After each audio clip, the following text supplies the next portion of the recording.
pedindo a intercessão da sua esposa que está no céu, na presença de Deus,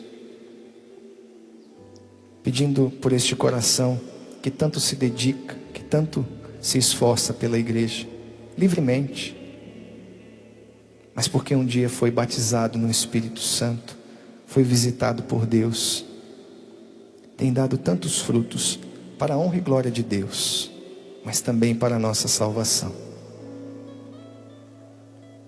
Nós não temos ideia do que Deus pode fazer através de nós, irmãos, quando nós somos batizados no Espírito Santo. Vamos rezar generosamente, pedindo à Virgem Maria que cuide do professor Felipe. Ave Maria, cheia de graça, o Senhor é convosco. Bendita sois vós entre as mulheres, bendito é o fruto do vosso ventre, Jesus. Santa Maria, Mãe de Deus, rogai por nós, os pecadores, agora e na hora de nossa morte. Amém. Vá se sentando e cantando este refrão junto conosco. Fala, Senhor, preciso ouvir tua voz. Preciso ouvir tua voz. Eis aqui o teu servo. Fala no irmão, na palavra, Senhor, e no meu coração. Fala, Senhor. Fala, Senhor, preciso ouvir tua voz. Eis aqui o teu servo.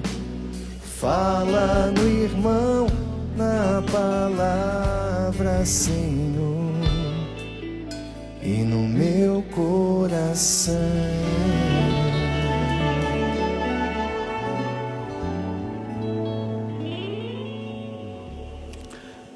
Bom dia a vocês todos que estão aqui no nosso centro de evangelização. Bom dia a você que nos acompanha também aí em casa. A meditação que foi pedido para nós fazermos hoje tem esse tema que o Márcio já colocou: o combate da alma. O combate da nossa alma. Por que nós vivemos um combate espiritual? Porque a igreja ensina que o pecado entrou na nossa história. E eu gostaria de começar por aí, para a gente entender por que a gente trava esse combate espiritual contra as forças do mal, contra as tendências más que existem dentro de nós, até o último dia da nossa vida. O Catecismo da Igreja Católica, que é o compêndio da nossa fé, ele explica direitinho. E eu gostaria de relembrar aqui algumas coisas que a igreja então nos lembra. O Catecismo diz aqui no parágrafo 389, que o pecado original é um dogma de fé. É um drama que aconteceu no começo da história da humanidade. O primeiro parágrafo do Catecismo da Igreja diz assim: por que Deus nos criou? Você sabe por que Deus te criou? O Catecismo responde no primeiro parágrafo dele. Ele diz assim, eu vou ler aqui para você: Deus, infinitamente perfeito, 100% perfeito, e bem-aventurado. Bem-aventurado quer dizer feliz, 100% feliz. Em si mesmo, quer dizer, não depende de ninguém para ser perfeito e nem para ser feliz, só depende dele mesmo. Em si mesmo, em um desígnio de pura bondade, por bondade, criou livremente o homem para fazê-lo participar da sua vida bem-aventurada. Esta é uma resposta importantíssima para cada um de nós. Por que você existe? Por que eu existo?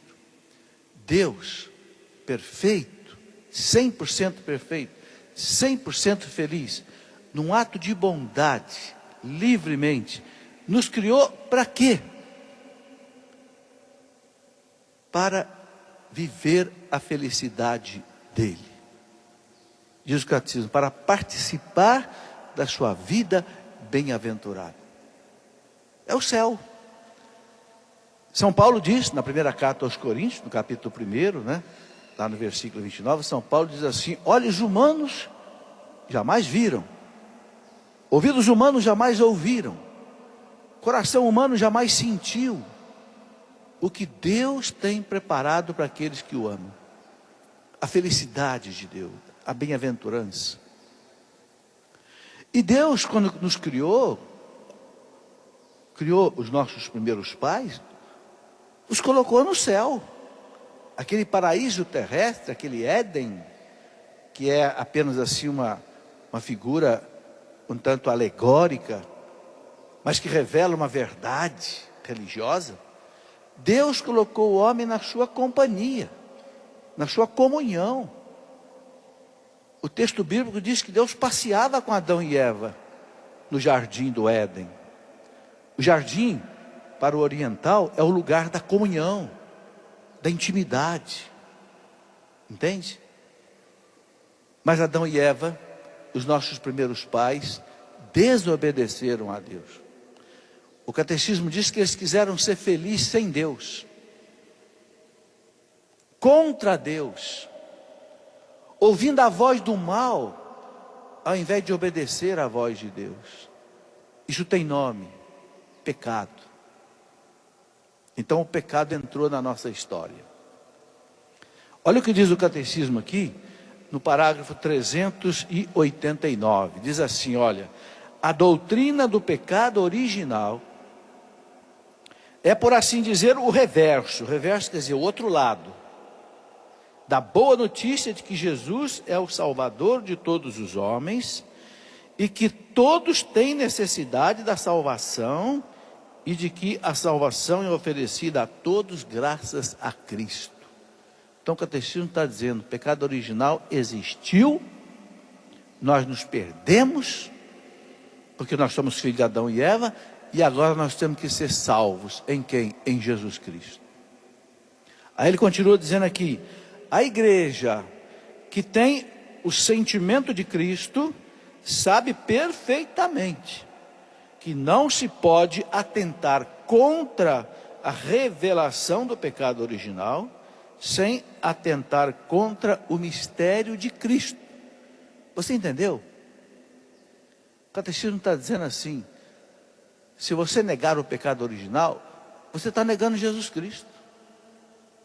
Se você negar o pecado original, você está dizendo que Cristo morreu na cruz à toa, sem necessidade. Negar a realidade traumática que houve na nossa história, do pecado dos nossos primeiros pais, que se separaram de Deus, e aí separaram toda a humanidade de Deus. Se a gente nega isso, você está negando Jesus Cristo. Então Jesus Cristo morreu na cruz à toa, desceu do céu à toa. Pode um negócio desse? Deus descer do céu, se fazer homem, morrer numa cruz à toa? Não, não pode.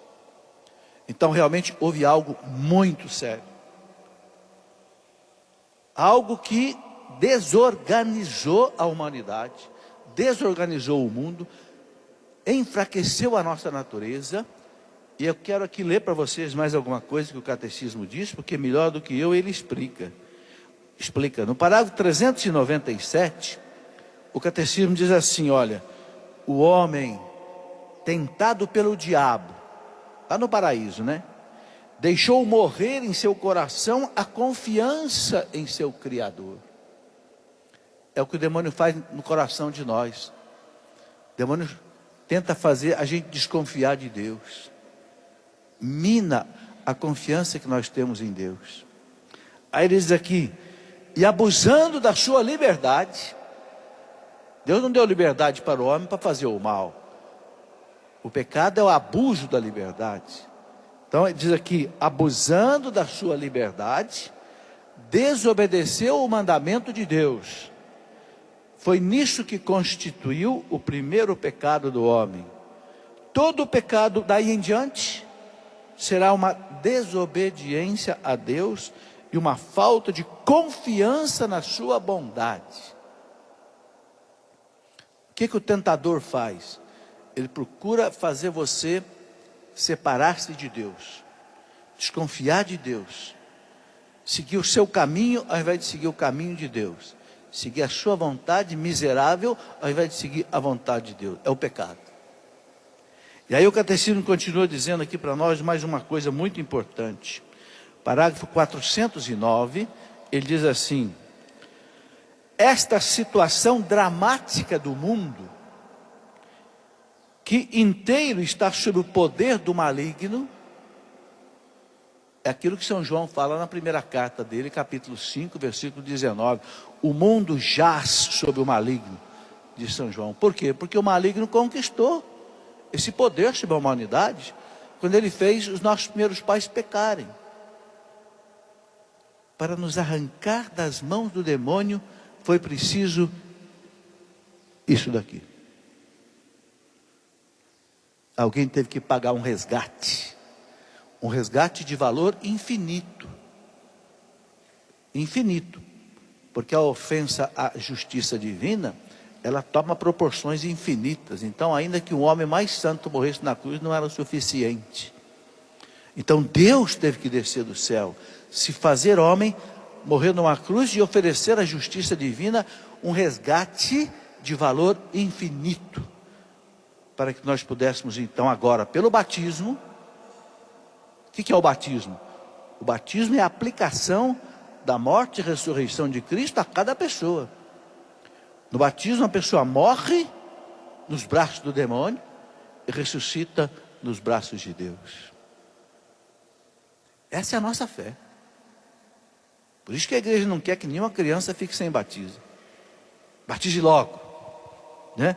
Então o catecismo diz aqui: esta situação dramática do mundo, que inteiro está sob o poder do maligno. Você lembra na tentação de Jesus? O que o demônio disse para ele? Levou Jesus lá numa montanha muito alta, fez Jesus ver o mundo inteiro e disse: isso tudo me foi entregue. Eu te dou tudo isto se você prostrado me adorar. Enfrentou Jesus, enfrentou o Filho de Deus. Imagina se não vai enfrentar nós. Ele entrou lá no paraíso. Ele entrou no paraíso para tentar Adão e Eva. Imagina que não vai entrar na sua casa. Imagina que não vai entrar no meu coração. É por isso que Jesus diz lá no Horto das Oliveiras: vigiai e orai. Cuidado. É o combate espiritual.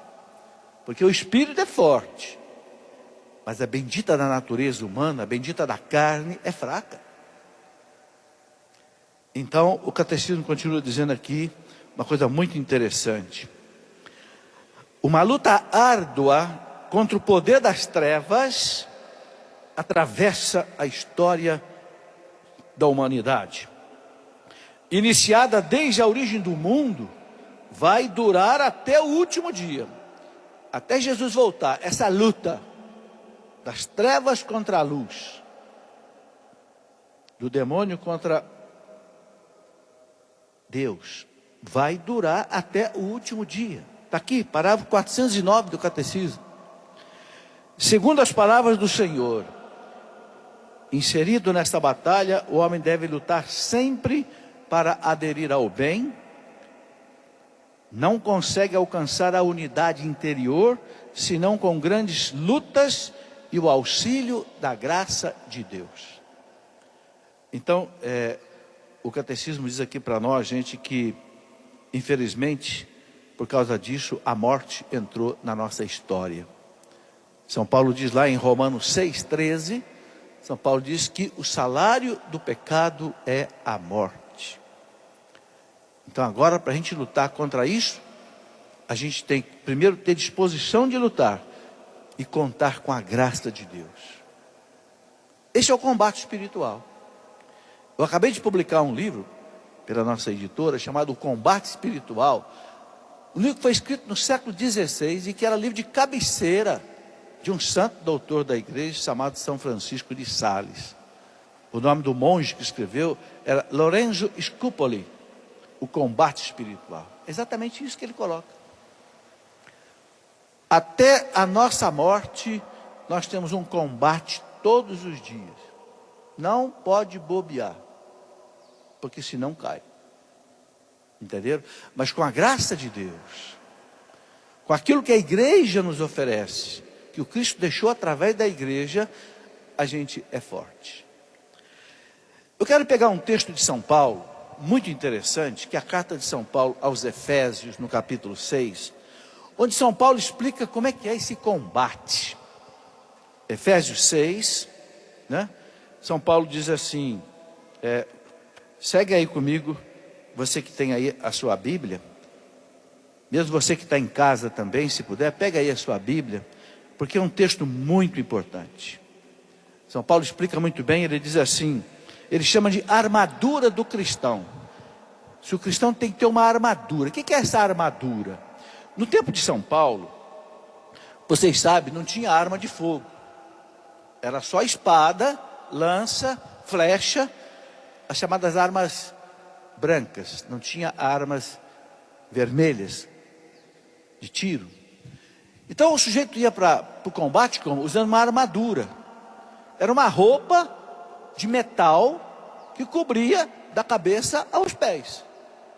Por quê? Porque senão ele podia ser penetrado por uma espada, por uma lança, por uma flecha. Então São Paulo compara isso com a nossa vida espiritual. Na vida espiritual também nós recebemos flechadas do inimigo, espadadas, facadas. Então São Paulo fala assim como o soldado, lá no tempo dele, no Império Romano, usa uma armadura de ferro, o cristão tem que usar uma armadura espiritual. E ele explica como é que é essa armadura. Muito bem, ele diz assim, olha, finalmente, irmãos, fortalecei-vos no Senhor. Então, primeira coisa, o soldado tem que ser forte. O cristão não consegue carregar essa armadura que é pesada, não consegue carregar a espada, não consegue carregar a lança e não consegue carregar o escudo. Então a primeira coisa, São Paulo diz, fortalecei-vos no Senhor. Não é só na academia de ginástica, é na academia da igreja, é na academia do sacrário, é na academia do terço, é na academia da confissão, é na academia dos sacramentos, da Eucaristia, da missa, da via sacra, do jejum, da esmola, da oração. Fortalecei-vos no Senhor. Aí ele diz, né? Pelo seu soberano poder. Deus tem um poder soberano. Soberano quer dizer maior de todos, invencível. Revestivos da armadura de Deus. Ele não fala a armadura do soldado de metal, da armadura de Deus. Que armadura é essa? Ele vai explicar. Então ele diz assim, para que possais resistir às ciladas do demônio. Olha o que São Paulo está preparando a gente. O demônio vem aí provocar cilada. O que é cilada? Tentação. Sabe, ele joga uma casca de banana no chão para você pisar, escorregar, cair e quebrar o braço. Ou coisa pior, é cilada do demônio. Ele sabe o nosso ponto fraco. O demônio sabe se o seu ponto fraco é a gula, se é a soberba, se é a ira, se é a inveja, se é a preguiça, se é a maledicência, se é o respeito humano, se é o egoísmo. O demônio sabe. Ele é inteligente, ele é um anjo. Ele não é onisciente. Ele não é capaz de entrar na sua mente e ler a sua mente. Não, isso aí só Deus pode fazer. Mas ele observa. Ele observando, a gente mesmo observando certas pessoas, a gente não nota se a pessoa é egoísta, não é egoísta. Imagina ele que tem uma inteligência angelical. Então ele sabe. Ele sabe aonde que ele vai puxar seu tapete. Se é no dinheiro, se é no sexo, se é na vanglória, se é no egoísmo, se é na gula, se é na ira, se é na inveja, se é na preguiça, se é na maledicência. Ele sabe. Então daí vem as ciladas do demônio. Então São Paulo fala, fortalecei-vos no Senhor para resistir às ciladas do demônio. E são ciladas traiçoeiras. Traiçoeiras.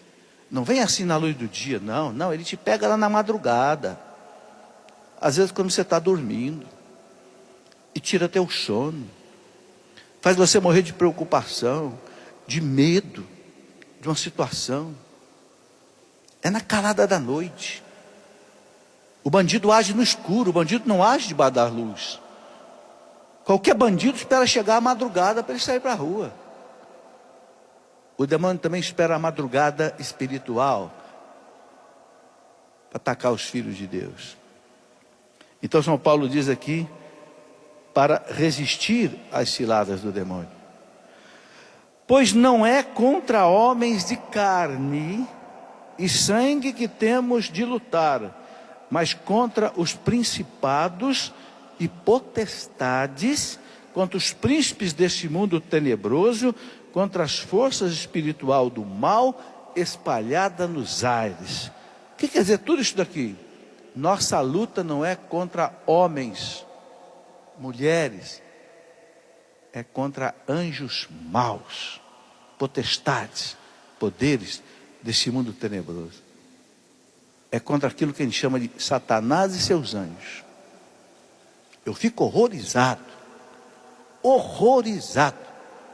de vez em quando encontrar alguém na igreja, às vezes até padre, dizendo que o demônio não existe, que o demônio não tenta, que isso é fantasia. Meu Deus, a gente tem que anular toda a doutrina católica. A gente tem que rasgar a Bíblia de ponta a ponta e jogar no lixo, para dizer que o demônio não existe. E o demônio tem duas maneiras de agir na cabeça dos teólogos. Sabe qual é a primeira maneira? A primeira maneira é ele fazer com que o teólogo ache que ele não existe. Você já pensou se alguém disser para você assim, olha, não existe o vírus da AIDS não, viu? Você já pensou? Você fica desprotegido, não é? Mas quando você sabe que o vírus existe, você toma cuidado. Então se alguém diz para você assim, o demônio não existe. Não existe? Então não vou rezar, não vou jejuar, não preciso de sacramento. Não existe o vírus. Para que eu vou me proteger? Tomar vitamina, tomar sol, alimentar bem. Estou entendendo? A primeira grande heresia em relação ao demônio é o demônio não existe. E tem muitos teólogos que dizem isso, infelizmente. São teólogos que são inimigos de Deus e da igreja. São teólogos que não rezam, não têm espiritualidade. Então ficam ensinando heresias para o povo. A segunda ação do demônio é o seguinte, achar que também que só ele que existe e que todo o mal do mundo é ele que faz e mete um medo danado em você. Também não é assim não. O demônio não é um antideus. O demônio é uma criatura que foi vencida pelo Cristo na cruz. Definitivamente. Santo Agostinho disse, não tenham medo do demônio, porque ele é que nem um cão preso na coleira e numa corrente. Quem é que ele morde? Ele morde só quem for lá brincar com ele. Quem der oportunidade a ele. Quem mergulhar no pecado. Onde é que estão os dentes desse cão? Os dentes desse cão estão no pecado. São Paulo diz, o aguilhão do pecado, o aguilhão quer dizer o ferrão, né? Do mal é o pecado. É pelo pecado que ele te morde. Entendeu? Então Santo Agostinho diz, se você vive na graça de Deus, não tenha medo. Ele já foi vencido, é um cão que está preso. Late, late, late. Meu pai dizia que cão que late muito não morde. Tem que tomar cuidado com o cão silencioso. Entenderam? Então, nem pensar que o demônio não existe, porque ele existe. Papa Francisco fala dele toda hora, falou agora mesmo, na quarta-feira de cinzas. O Papa diz, o que é a quaresma? A quaresma é um tempo que Deus quer que a gente se prepare para a luta contra o espírito do mal, disse o nosso Papa. E todos os papas disseram a mesma coisa, todos os santos disseram a mesma coisa. Eu desafio um teólogo a encontrar um santo que não tem acreditado na igreja, não tem acreditado no demônio. Eu desafio um teólogo a encontrar um papa na história da igreja que não tem acreditado no demônio, que tem escrito alguma frase dizendo que o demônio não existe. Eu desafio. Eu paro de pregar. Não existe isso. Da primeira à última página da Bíblia, o demônio está presente, infelizmente. Ele faz as ciladas. Ele quer nos separar de Deus. Então, nem achar que o demônio não existe e nem achar que o demônio pode tudo. Não, não é todo o mal que é culpa do demônio, não. Um dia eu estava com um amigo meu e passou uma moça, né, muito mal vestida, mas um corpo esbelto, né? Um short curtinho, uma blusa curtinha, os peitos meio de fora. Aí meu amigo disse assim, tá vendo? Diz que o demônio que tenta. Não é o demônio que tenta, não. São as pessoas mesmo. Não é só o demônio que tenta, não, viu? A nossa natureza está estragada pelo pecado original. Então nós somos tentados muitas vezes por nós mesmos. É claro que o demônio aproveita o enfraquecimento da nossa natureza e entra. Na carta de São Paulo aos Efésios, São Paulo diz assim: não deis ocasião ao demônio, não se ponha o sol sobre a vossa ira. Capítulo 4 da carta aos Efésios. O que São Paulo está dizendo? Não deis ocasião ao demônio. Ele age na sua vida se você der chance para ele. Entendeu? Mas se você fizer aquilo que Jesus diz, vigiai e orai, fecha a porta, ele não entra. E quais são as portas que a gente tem que fechar, hein? É interessante a gente saber disso. Os gregos, desde o tempo lá dos filósofos gregos, Aristóteles, Platão, Sócrates, etc. O que os gregos diziam? Tudo que entra na nossa mente, no nosso coração, entra por 5 portas. Quais são essas 5 portas? Os nossos sentidos. Tudo que você sabe, tudo que está na sua mente, entra por aonde? Ou entra pelos olhos, você lê, você vê. Ou entra pelo ouvido, você escuta. Ou entra pela boca. Ou entra pelo tato. O cego não enxerga, mas ele enxerga com as mãos. No escuro ele põe a mão aqui. Ah, é um microfone. Entendeu? Entra pela mão. E também entra pelo olfato, pelo nariz. São as janelas da alma. São Francisco de Sales dizia assim: antes de você dormir, faça as orações da noite, para você fechar as janelas da alma, de modo que as trevas não entrem durante o seu sono. E a hora que você acordar, reze de novo, abra as janelas da alma, para que entre a luz de Deus. É a oração da manhã e a oração da noite. Na oração da manhã você abre as janelas da alma, entra, que nem você abre as janelas da sua casa para o sol entrar. Então você abre as janelas da alma para que entre o sol da justiça, que traz nos seus raios a salvação. Jesus, a graça. À noite fecha as janelas. A oração da noite. Invoca teu anjo da guarda. Invoca a Virgem Maria. Invoca a Santíssima Trindade para te dar um bom sono. Para que o demônio não venha perturbar teu sono. Não venha trazer para você pesadelos horríveis e trazer medo para você durante. Fecha as janelas da alma, para que não entrem as trevas de São Francisco de Sales. Estão entendendo? Então, aqui São Paulo continua dizendo isso, né? Ele diz: a nossa luta não é contra homens de carne, de ouro, é contra espíritos do mal. Aí então ele vai dizer como é que a gente vai enfrentar essa batalha. Aí ele começa dizendo assim, olha, versículo 13: tomai portanto a armadura de Deus. Eu quero chamar a atenção a vocês que essa armadura, ela cobria da cabeça aos pés. Um sapato de ferro, uma caneleira de ferro, uma cocheira de ferro, uma camisa de ferro, braços cobertos com ferro, a cabeça com capacete de ferro, tudo coberto. Por quê? Porque a espada fura qualquer parte do corpo.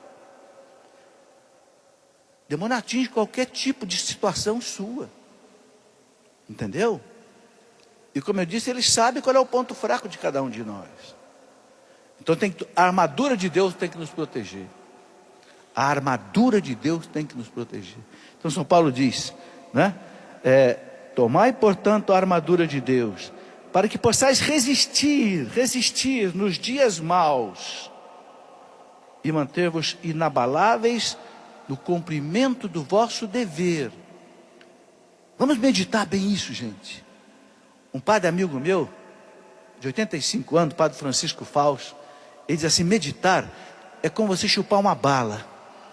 Você vai chupando todo aquele doce, devagar, né? Até que toda aquela caloria entre no seu sangue. Então meditar é você pegar um trecho desse e ir dissolvendo, deixar cair na alma. Aí não sai mais, aí vira vida. Assim como uma bala chupada, a energia cai no sangue e te dá força, a meditação bem feita cai na alma e dá fortaleza espiritual. Então São Paulo diz aqui, né, que nós precisamos, vamos relendo devagarinho e vamos meditando. Ele diz aqui, né, nós precisamos tomar a armadura de Deus para resistir nos dias maus. O que são esses dias maus? Dias maus é o dia da tentação. Tem dia que você está alegre, feliz, cantando facho, né? Tem dia, você já levanta coçando a cabeça, não é verdade? Dormiu mal, está preocupado com isso, está preocupado com aquilo. É notícia ruim que chega daqui, é notícia ruim que chega dali, é o dia mau. Então São Paulo fala, este é o dia que você tem que resistir.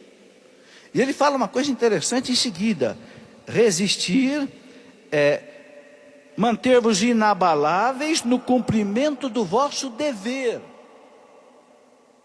Todos nós temos deveres, todos nós temos obrigações, nós temos que trabalhar.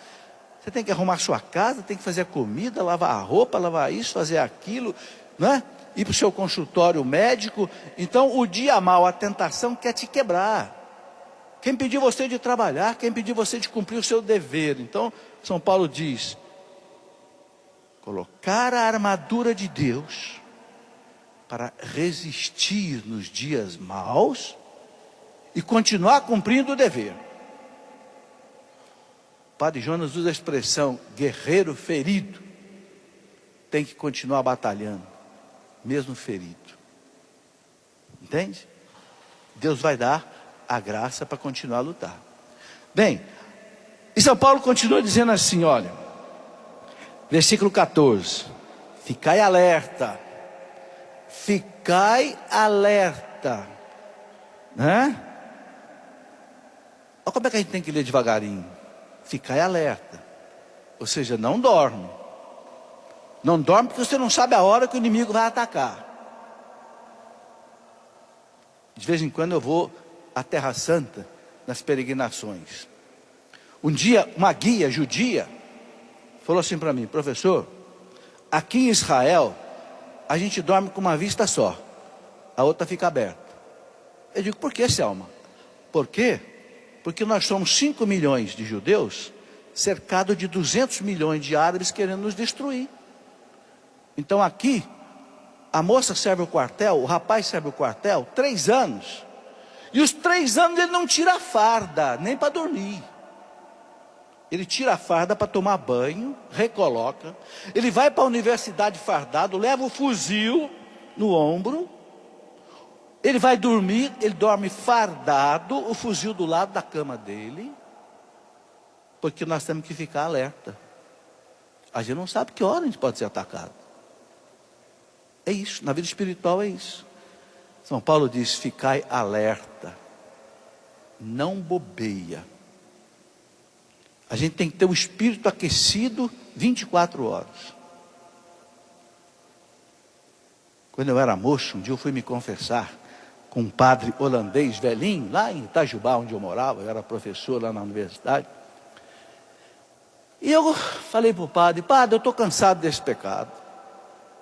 Toda confissão eu tenho que confessar o mesmo pecado. Parece um pecado de estimação. Aí ele disse assim, sabe por quê? Eu digo não. Ele disse assim, porque mosca só assenta em prato frio. Mosca não assenta em prato quente. É porque você deixou a alma esfriar. Se a panela de feijão estiver quente, borbulhando, o mosquito não desce ali não. Mas se a panela de feijão esfriar, desce um monte de mosca ali. Entenderam? O demônio desce na nossa alma quando a nossa alma está fria, está sem Deus, está sem espiritualidade, está sem oração, está sem meditação, está sem os sacramentos. Esfriou. É chamada tibiez espiritual. É o tíbio, aquele que tem uma vida espiritual anêmica. Então a mosca desce. Entenderam? Então São Paulo fala, ficai alerta. Ficai alerta, ele diz. A cintura cingidos com a verdade. A cintura cingidos com a verdade. Por que São Paulo começa na cintura? Porque a cintura aqui para o soldado era a parte mais perigosa. É a altura onde a espada mais pegava. Então o guerreiro usava um cinturão de ferro para proteger a barriga. A barriga não tem osso, né? Qualquer coisa penetra aqui e pega os órgãos vitais.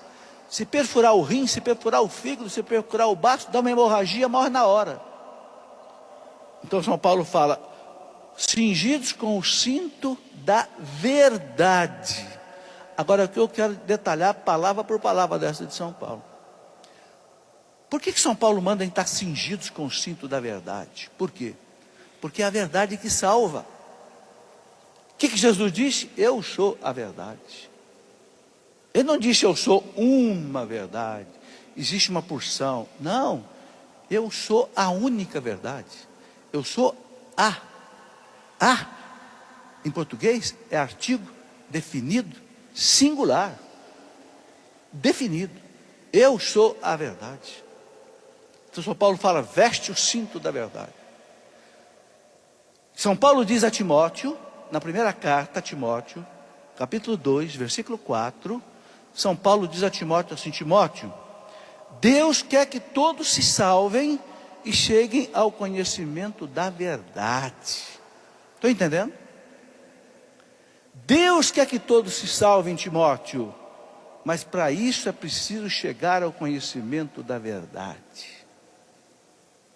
Porque se você viver na mentira, você não se salva.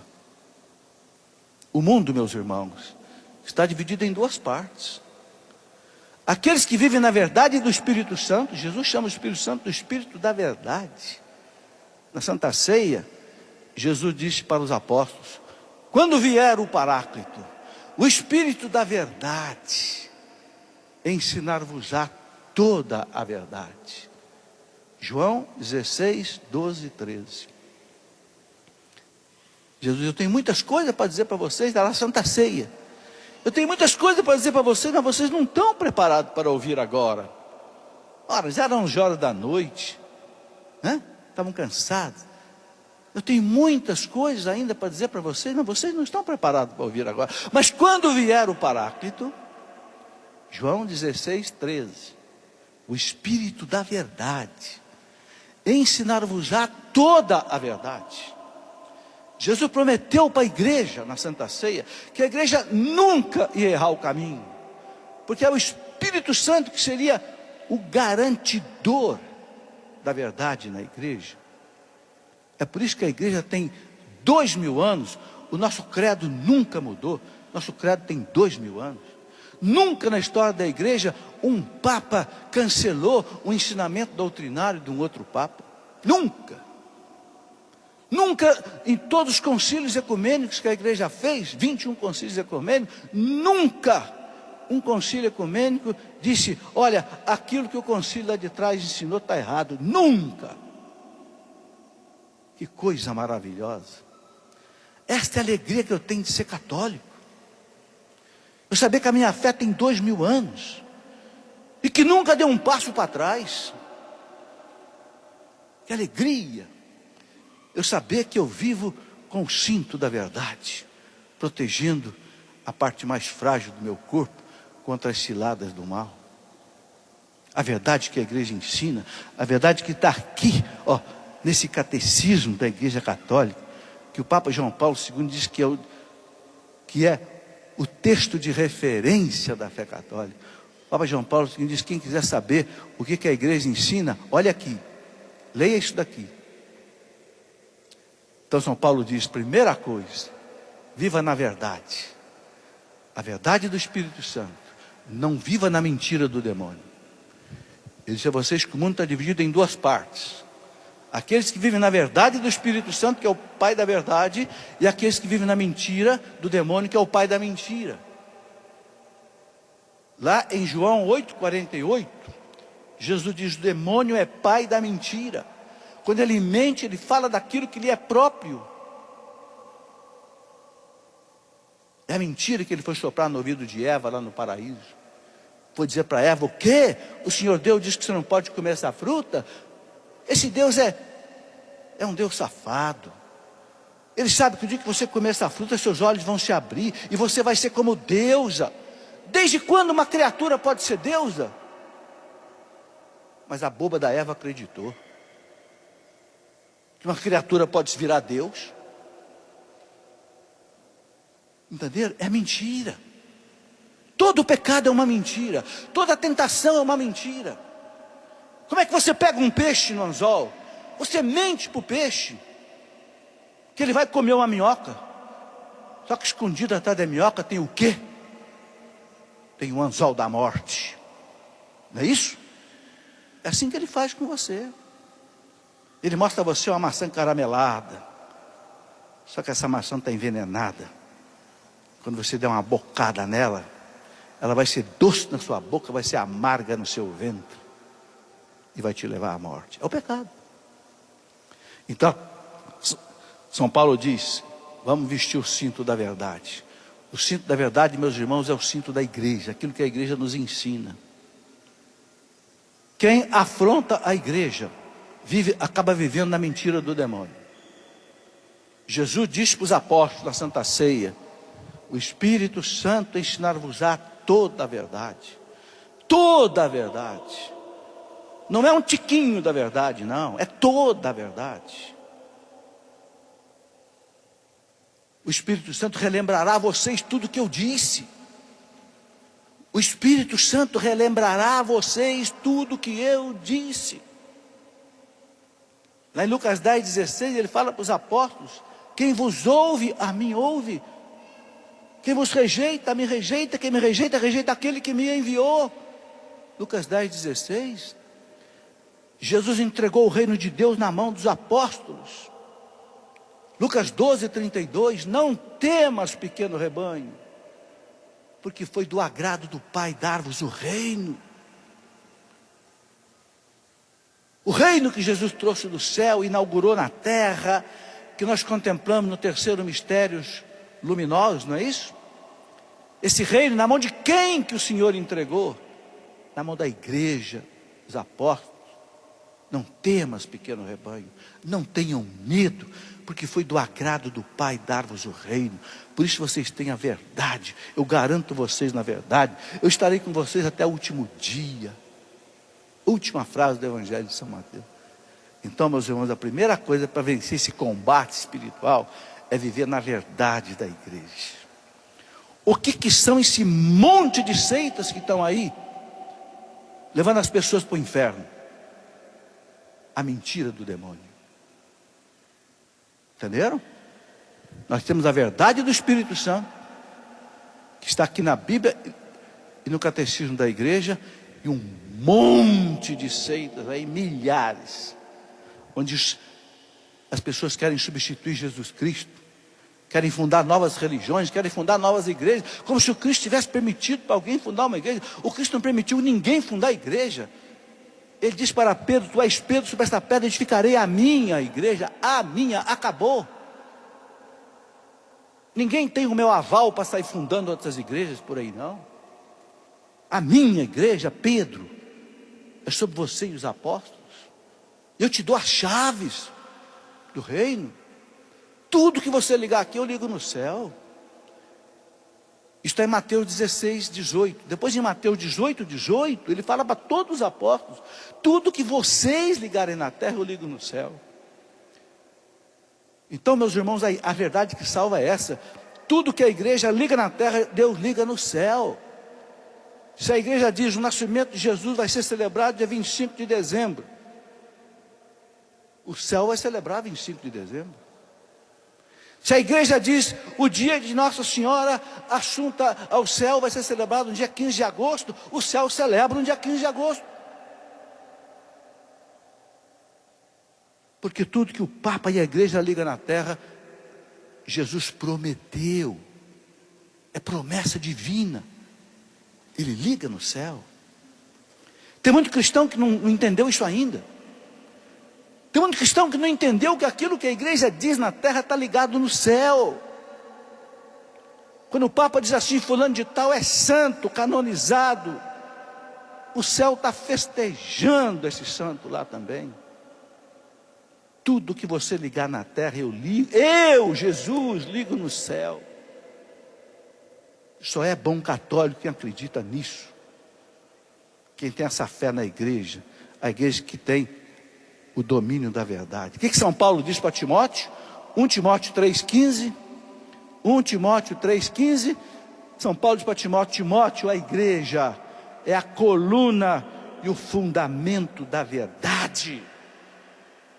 Gente, o que é coluna? O que é fundamento? Vocês vão entender com facilidade. Olha para essas colunas aqui, onde tem essas vigas gigantescas, curvas. Cada viga dessa se apoia numa coluna que desce 10, 20 metros para baixo da terra. Eu me lembro quando foram feitas essas colunas aqui, derramava caminhões e caminhões de concreto numa coluna só. Uma sapata só. Que tem que aguentar todo esse peso aqui.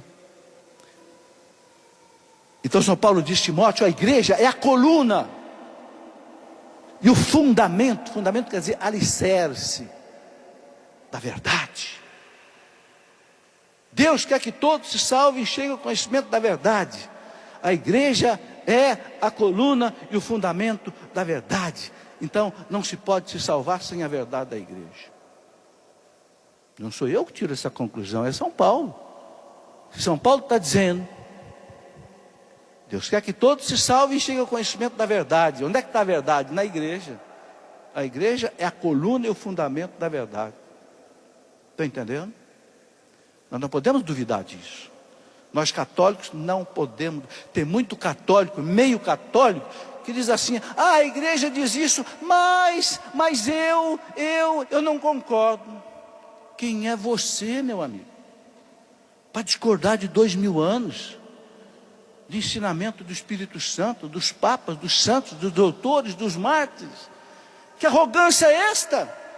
Que autossuficiência espiritual é esse? Que orgulho espiritual é esse que leva você a dizer: eu não acredito, eu não concordo com a igreja?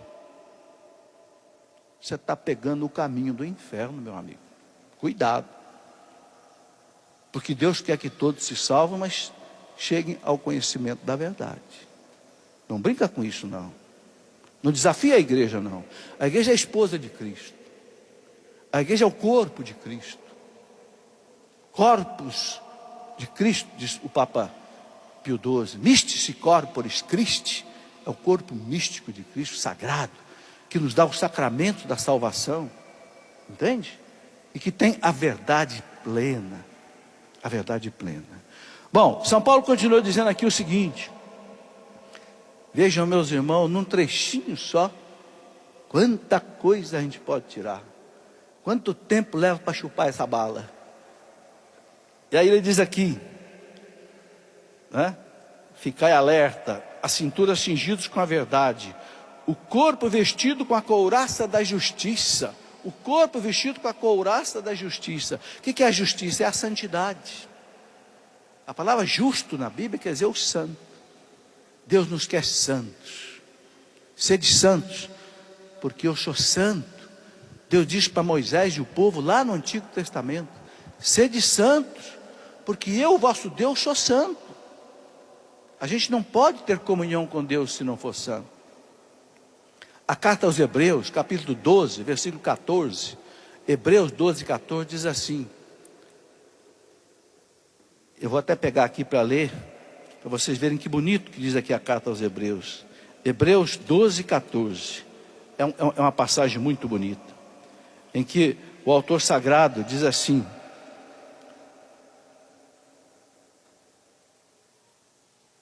procurai a paz com todos, e ao mesmo tempo a santidade, sem a qual ninguém pode ver o Senhor. Procure a paz com todos, e a santidade, sem a qual ninguém pode ver o Senhor. Por quê? Porque Ele é santo. Deus não deixa entrar na comunhão dEle, na comunhão, quem não for santo. É por isso que existe o purgatório, para a gente passar por lá e chegar até a santidade. Quem é de nós aqui que vai morrer perfeitamente santo, sem nenhum pecado venial? Quem de nós? Levanta a mão.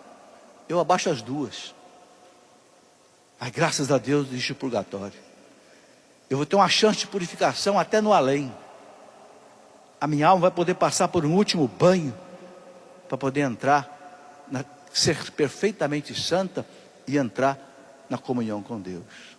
Ninguém pode ver a Deus se não for santo. Hebreus 12, 14. Então São Paulo diz, né, veste a couraça da justiça, ou seja, da santidade. Joga fora os pecados, né? Tem aí a confissão. Santo Agostinho dizia: a tua tristeza são os teus pecados, deixa que a santidade seja a tua alegria. Que bonita essa frase de Santo Agostinho, né? Os teus pecados são a tua tristeza, a causa da tua tristeza. Deixa que a santidade seja a tua alegria. O santo é alegre, porque o santo tem a consciência tranquila. Vocês perceberam a primeira coisa que Adão e Eva fizeram depois que eles pecaram? O que foi? Se esconderam de Deus no paraíso. Adão, cadê você, Adão? Eva, cadê você, Eva? Foi se esconder lá na moita. Ficaram com medo de Deus, porque o pecador tem a consciência pesada, ele sabe que ele ofendeu a Deus. Então Santo Agostinho diz: deixa que a santidade seja a tua alegria. E São Paulo diz aqui para nós, né? Os pés calçados de prontidão para anunciar o evangelho da paz. Pregar o evangelho é outra coisa que nos santifica, nos defende. Você pregar o evangelho, levar o evangelho da paz a quem você puder. Mesmo nesse mundo de combate espiritual, você tem que estar pronto para pregar. Ou você pensa que as pessoas que pregam aqui na Canção Nova não tem problema? Tem mais problema do que vocês. Por quê? Porque o demônio pega mais no pé daquele que quer arrancar lá do seu ninho as suas vítimas. Entenderam? Então São Paulo diz: vestir, né, o calçado do zelo de pregar o evangelho, de evangelizar, trabalhar na igreja, trabalhar nos encontros de casais, nos encontros de jovens, nos cursos de batismo, no curso de crisma. Vai trabalhar e você vai ficar forte. Você vai vencer o combate espiritual com mais tranquilidade. E ele diz, né? Sobretudo embraçai o escudo da fé, com que possais apagar todos os dardos inflamados do maligno. A fé é o escudo do soldado. O inimigo atira a flecha, ele com o escudo na mão, né? Ele defende o rosto, defende e vai anulando. Então São Paulo diz: é a fé. São João diz na primeira carta dele, 1 João 5,4: esta é a vitória que vence o mundo, a nossa fé. O que é essa fé? É você acreditar em Deus, você se abandonar nas mãos de Deus. Senhor, eu estou nas tuas mãos. O mal não vai me atingir, Senhor, porque eu estou nas tuas mãos. É o Salmo 90. Tu que habitas sob a proteção do Altíssimo Deus, tu que moras à sombra do Onipotente, diz para ele: vós sois o meu refúgio, a minha cidadela, meu Deus, em quem eu confio. É o Salmo 90.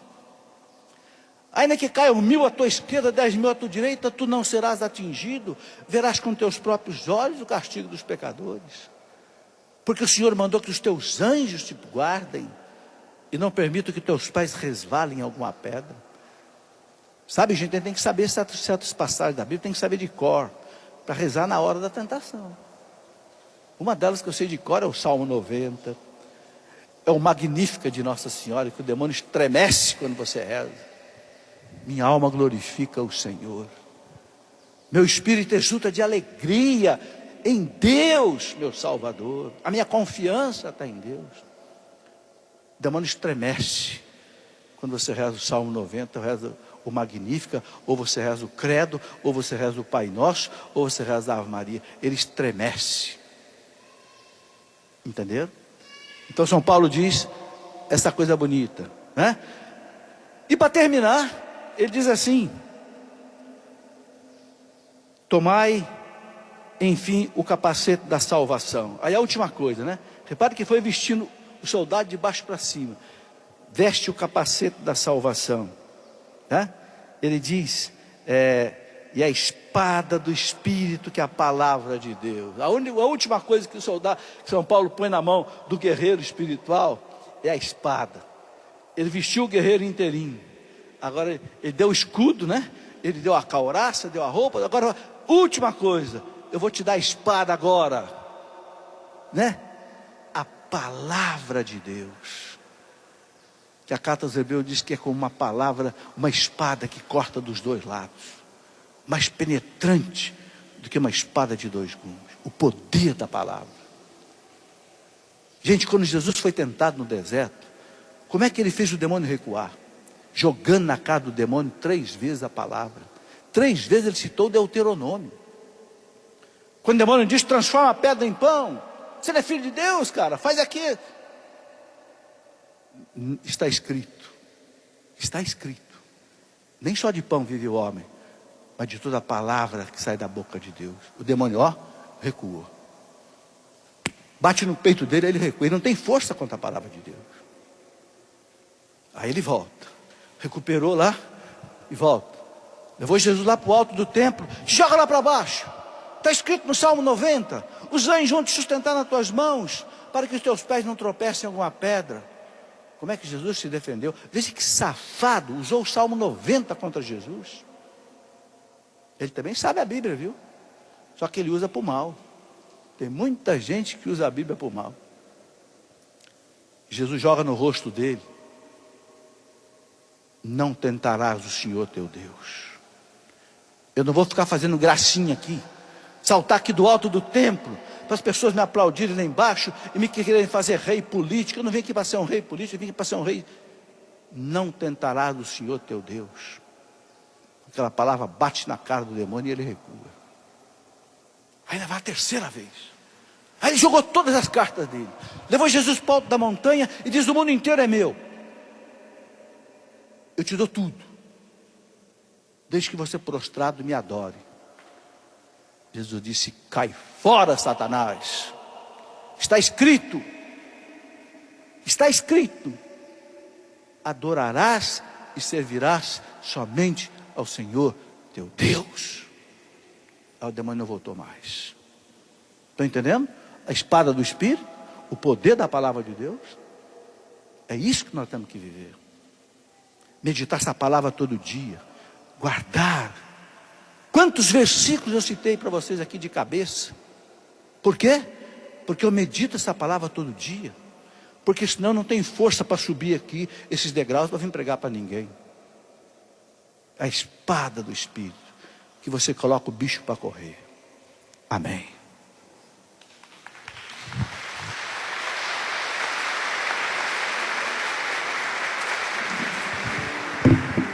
Coisa boa, meu amigo, que abra a mente dessas pessoas para que elas possam descobrir que a vida vale a pena. Eu, como comunicador, como padre, eu só vou onde eu posso levar Jesus comigo.